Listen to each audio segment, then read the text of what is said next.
Well, there are similarities and there are also differences. Similarities in the sense both profession attaches importance to the power of analysis, your capacity to quickly analyze certain situations, define the nature of a problem, and try to seek a solution or how to address those challenges and opportunities, as a matter of fact. But the key difference, of course, in the case of diplomacy or as a practitioner, you can go beyond analyzing a certain situation. You can have an impactful difference in the sense that you can influence policies, you can shape and mold and hopefully implement policies on the basis of your analytical results, approaches. So there is a lot of similarities, but the wonderful thing is that the two professions are actually very much intertwined, very much closely linked, and I think one, to be one complement the other. Yeah.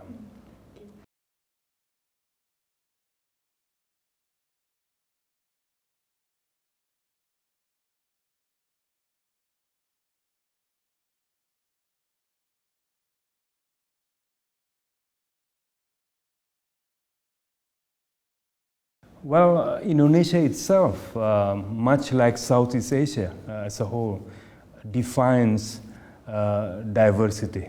We are a country that is diverse and yet united. In the same way, our region, Southeast Asia, is also diverse and at the same time united under the ASEAN theme, ASEAN community. So for us to promote unity in diversity at the ASEAN level, at the Southeast Asian level, comes naturally. It is almost like the implementation at the regional level of our national outlook. And if you were to look at ASEAN's history over the past 5 decades, since 1967 onwards, almost all the key moments in ASEAN's evolution has some kind of Indonesia's footprint or imprint. Its very foundation in 1967, 10 years later in 1976 when ASEAN signed what came to be called the Treaty of Amity and Cooperation, the idea of non-use of force among ASEAN countries. Those are some of Indonesia's contribution. And subsequently, the expansion of ASEAN to include all Southeast Asian countries, or the ASEAN 10, and then the promulgation of ASEAN Community in 2003 onwards. All of them, I think, has some kind of contribution by Indonesia. But the wonderful thing about ASEAN is that it is a collective effort. For ASEAN to matter and to be relevant, there is importance of sense of ownership, in the common ownership in the project. It can't be just one country, pushing its agenda. It has to be the collective ASEAN 10.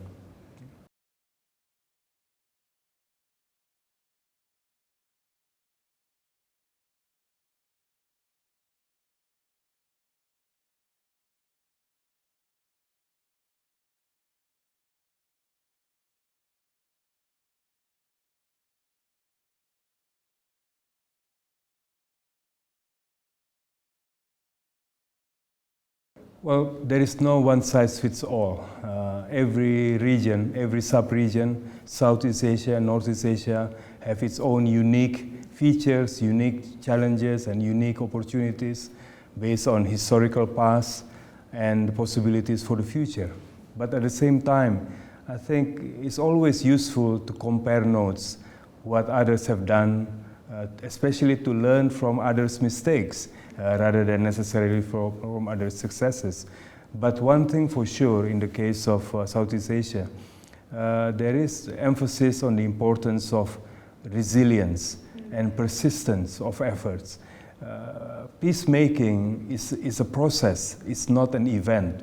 It's not something that can be created overnight simply by convening a conference or convening a meeting. it has to be, it's a mindset, it's a perspective that has to be nurtured, that has to be promoted constantly, and especially when there are challenges ahead, and persistence and courage is very important. And I must say in this connection, from Southeast Asia, when we look at Northeast Asia, the economic advances that all the economies of Northeast Asia have made, it is obviously extremely important for the peace to become ingrained in Northeast Asia. And the efforts of the Republic of Korea in recent months and years in promoting reconciliation, promoting peace in Northeast Asia is one that has to be strongly commended.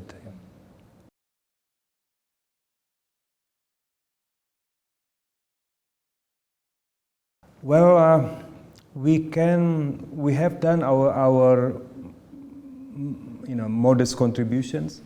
For instance, ASEAN introduced the forum that's called ASEAN Plus 3. Yes, yes. ASEAN's dialogue with China, Republic of Korea, and Japan collectively. Prior to ASEAN Plus 3, which was set up in 1998, 1999, prior to ASEAN Plus 3, there was no habit of consultations among the three countries I mentioned before. But thanks to ASEAN, for instance, the habit of cooperation among the three was introduced. And now, even without ASEAN, the three, Japan, Korea, and China, has their own process of dialogue. Although in a very infancy stage, still, we introduced the seeds of such a possibility. Within the ASEAN Regional Forum, in ASEAN Regional Forum, DPRK, North Korea, is also a member, which is one of the only forum where all the Northeast Asian parties sits together. In other words, ASEAN has made possible the convening power, has demonstrated the convening power, bringing all these countries together. But we must proceed beyond convening power. We need to provide thought leadership, the idea of how we can bring peace to Northeast Asia.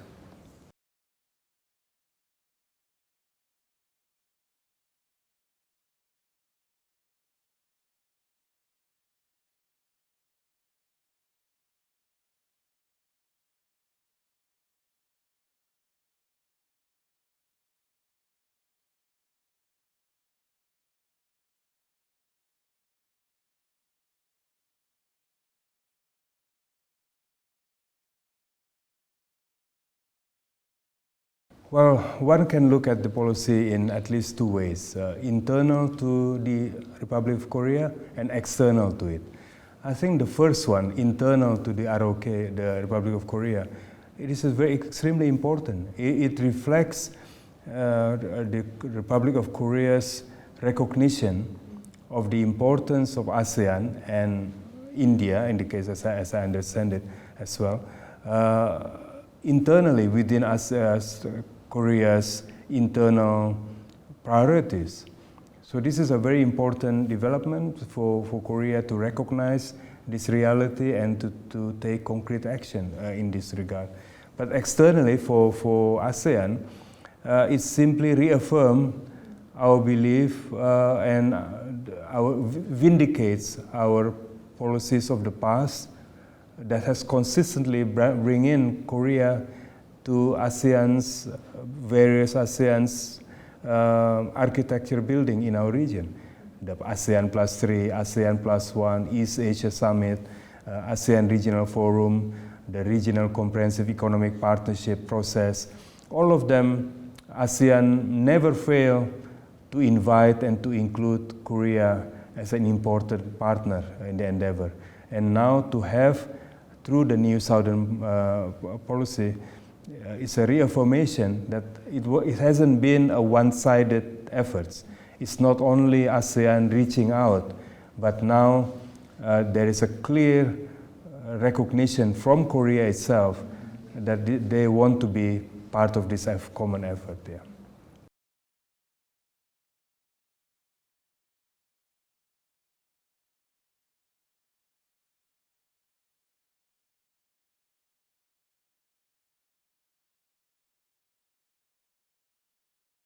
Well, although recently much attention has been given on US-China dynamics, whether it be in the traditional geopolitical sense or more in the geo-economic, trade, finance, technology, you see evidence of competitive dynamics. Although we have been so focused on it, at the same time, actually, when you think about it, such competitive dynamics is not new for ASEAN to face. Because in the past, for instance, during the Cold War, we had then US and the Soviet Union also vying for power, for influence in our part of the world. And now we have US and China, and who knows, one day, even US and Russia, although their competition at the moment is mainly in Europe and parts of North Africa and the Middle East, one day we can foresee a similar resurgence of similar competition in this part of the world. In other words, for ASEAN, it is not a new challenge, and we have had a good script to respond to this type of approach by basically saying we are not going to be pulled apart by either one side or the other. We are going to promote the idea of inclusion, the idea of, in the past, what I had used the term dynamic equilibrium, to avoid one power becoming dominant in our region, not through alliances, not through containment, but through the promotion of this equilibrium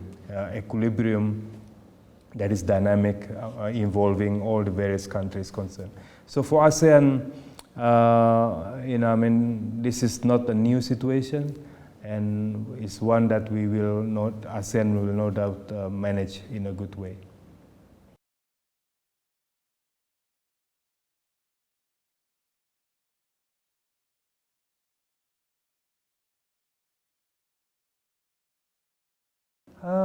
I wouldn't share that idea as if Korea's investment in Southeast Asia, in ASEAN, has been focused too much in one country. For instance, you mentioned Vietnam, because I think the figures, the numbers, suggest actually Korea's engagement with Southeast Asia, with ASEAN, has been a rather diversified one. It's not like putting all the eggs in one basket.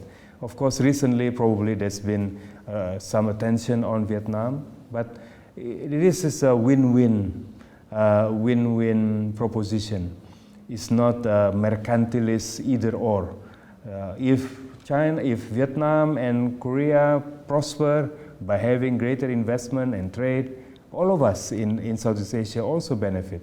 So it's not a problem as far as we are concerned. Of course, it reminds all the other Southeast Asian economies to be competitive and to be attractive to Korea's engagement. But the fact that Korea and Vietnam, for instance, are enjoying a good economic relationship, that's something to be celebrated and to be appreciated. Yeah.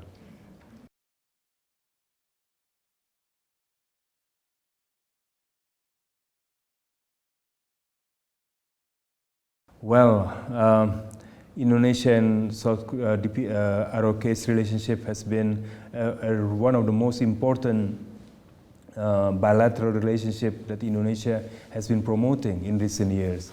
Strategic partnership, comprehensive partnership, and forum such as the Jeju Forum is singularly important because it not only, because the intergovernmental relationship is already well established. There are regular meetings at the leaders level, at the ministerial level, at the officials level. But any bilateral relationship would be meaningless and would lack substance, would lack resilience and strength without strong people-to-people relationship. And I think the Jeju Forum allows for greater interaction among the track 1.5 between the analysts, the think tanks, and of the two countries. And I think it will make for a more robust and therefore a stronger relationship between the two countries. I've been to the Jeju Forum now for the past 3 or 4 years. Never failed to attend, and I must say that I have been constantly pleasantly surprised at how each year the quality of the discussion is enhanced, and I always return back home to Indonesia with more keen interest to develop Indonesia-Korea relationship, which is how it should be, I think. Yeah.